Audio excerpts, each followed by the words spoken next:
The planet Mars is a cold, barren desert with a thin atmosphere and low gravity. Temperatures range from about 20 degrees Celsius during the day to as low as minus 125 degrees Celsius at midnight. With only one-third of Earth's gravity, our bodies would likely become taller and more outstretched. Long limbs would allow us to move efficiently across the lighter Martian landscape. Exposure to intense cosmic radiation would force our skin to evolve. Thickening over time, it could develop a tough, protective layer, possibly with darker pigmentation or even a metallic sheen. In Mars' dusty and dimly lit environment, our eyes would need to grow larger to capture as much light as possible. These larger, more sensitive eyes might even have protective coverings, similar to an inner eyelid, to shield against constant dust storms. Our respiratory system would evolve too, with enlarged lungs and more efficient oxygen processing to compensate for the thin atmosphere.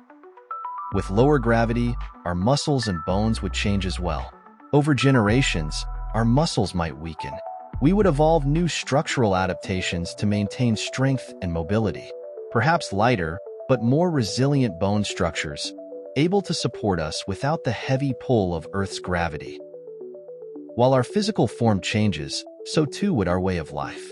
On Mars, humans might cluster in small, tightly knit communities, bound together by necessity.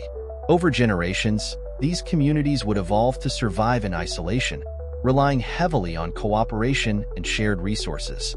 The extreme environment would shape not just our bodies, but our social structures as well. Without the abundant resources of Earth, humans on Mars might develop stronger social bonds, with survival depending on close collaboration within small groups. These communities could become more interdependent, with natural hierarchies based on physical adaptations, knowledge of the Martian landscape, or the ability to locate and gather essential resources like water and food.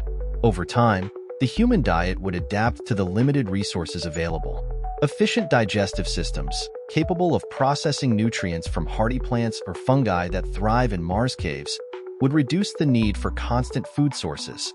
Social roles might evolve around these natural cycles, with some individuals taking on the task of finding or cultivating food, while others focus on defense or exploration of the Martian terrain. As life on Mars progressed, humans evolved in harmony with the planet's unique challenges. Our bodies adapted to the thin atmosphere, our communities grew close-knit, and our ways of life became perfectly suited to this harsh world. Over time, we became a species shaped by Mars itself, thriving where few could imagine life would ever flourish.